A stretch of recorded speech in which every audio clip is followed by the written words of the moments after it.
Before we begin, I just want to say thank you. Our last video just passed 1 million views, and that means the world to me. This channel keeps growing thanks to people like you who love music and the stories behind it. And today, we're telling the story of a song that began as a quiet goodbye and became one of the most powerful goodbyes in music history. In 1973, Dolly Parton stood at a turning point. After 7 years as the featured performer on the Wagoner show, she felt it was time to step out on her own. But saying goodbye wasn't easy, not to someone who had helped launch her career. Around that same time, she released her first #1 hit, Jolene. There was a girl that worked at the bank when my husband and I first got married, and she got a big crush on him, and I think he kind of had a crush on her. I know he was spending more time in the bank than we had money. And so I just kind of took that little bit of, like that other woman kind of thing. In 1974, she walked into Porter Wagoner's office and sang him something she had written the night before.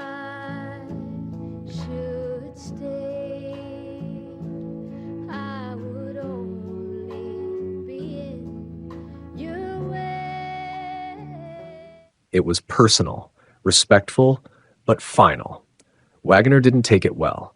After she left the show, he launched a wave of negative press and eventually threatened to sue her for $3 million. To me, Dolly Parton is the kind of person that I would never trust with anything of mine. I mean, her family, her own blood, she would turn her back on to help herself.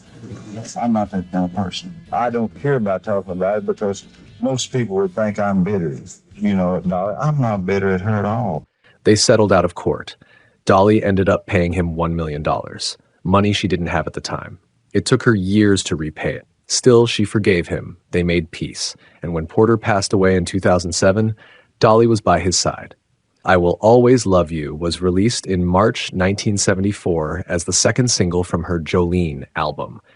It reached #1 on the Billboard Hot Country Songs chart and became one of the year's best-selling singles. Then came another twist.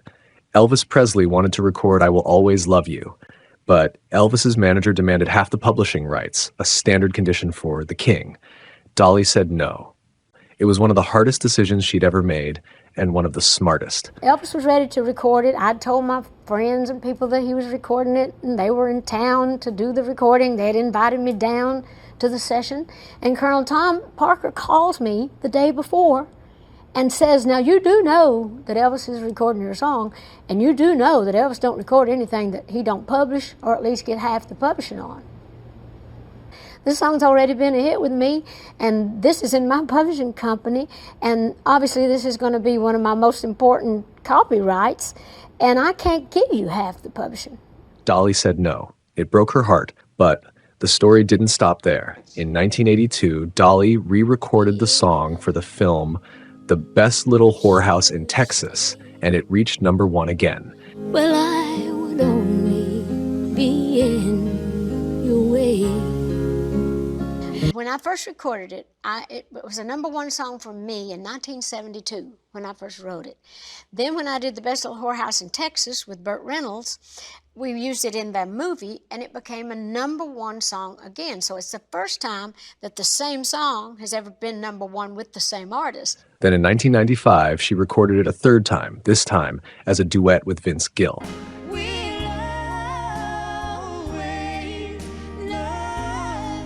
After an emotional performance at the Grand Ole Opry, radio stations began playing it on their own. It officially peaked at #15, earned a Grammy nomination, and won Vocal Event of the Year at the CMAs. Meanwhile, in Hollywood, Kevin Costner had a dream to turn the script of The Bodyguard into a major film. For years, the project sat in limbo.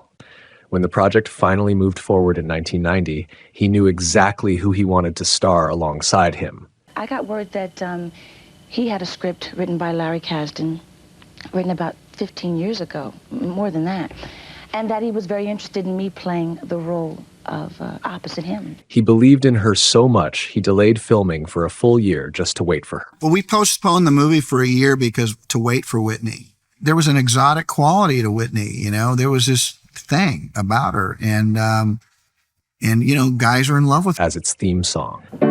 What becomes of the broken-hearted? But I sat in my studio and I did not one, but 2 demos of that song. Played the demos for her, and she would go, really, do we really have to do this song? I mean, it's a nice song, but it's just not right for me. And I felt the same way. The song we were going to go with was a song called What Becomes of a Broken Heart. And I'm opening up Billboard magazine, which is the music Bible.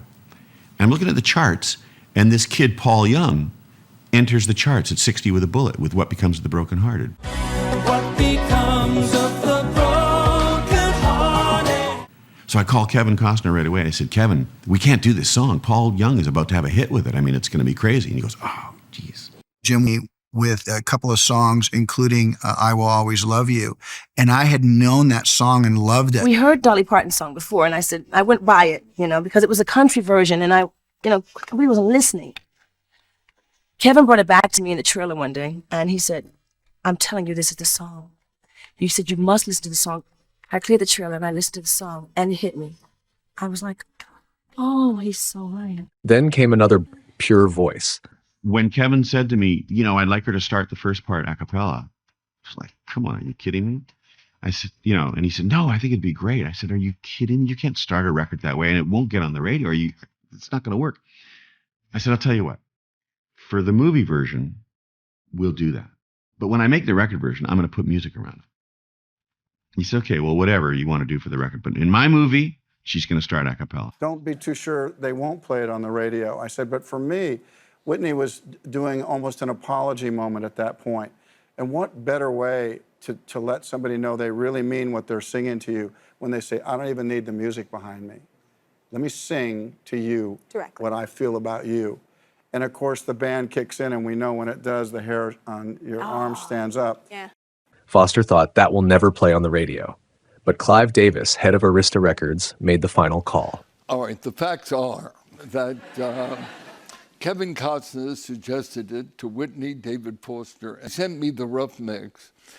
And it did have the a cappella, and it was raw, and it was haunting, and so emotionally impactful. He said, look, don't get demo-itis, they call it. I'm working on it. I'm going to be adding instruments. So 2 weeks passed. Warner Brothers, the studio, calling me. We've got to come with a single. The movie is about to open. I called David, give me your last shot.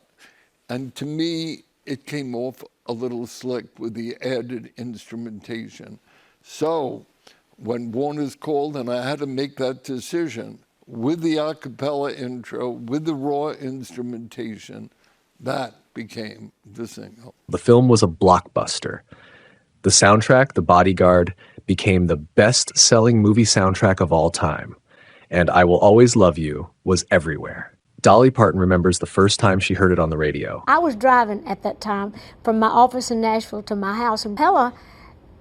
I thought, well, I thought, if I should stay? And it took a minute to realize. And then when it went into with the music part where she's saying, I honestly thought I was going to have a heart attack. It earned Dolly Parton an estimated $6 to $10 million in royalties during the 1990s, money she would later use to buy her own music publishing rights and support multiple charitable causes. When Whitney Houston passed away on February 11th, 2012, the world turned to I Will Always Love You again. The very next night, Jennifer Hudson performed it at the Grammy Awards in tribute.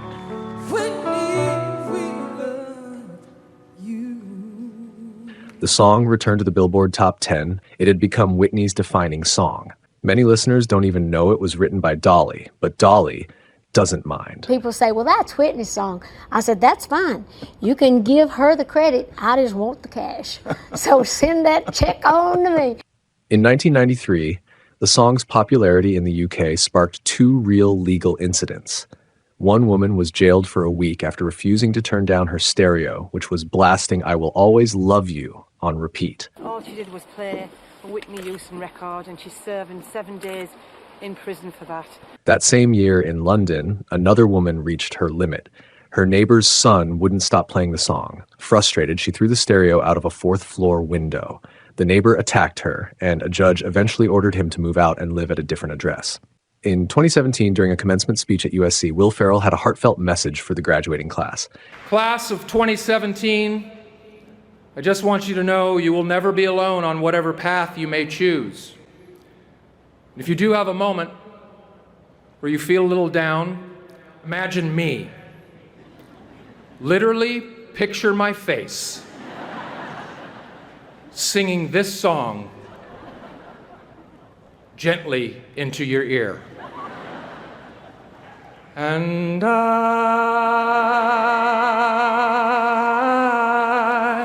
will always love you.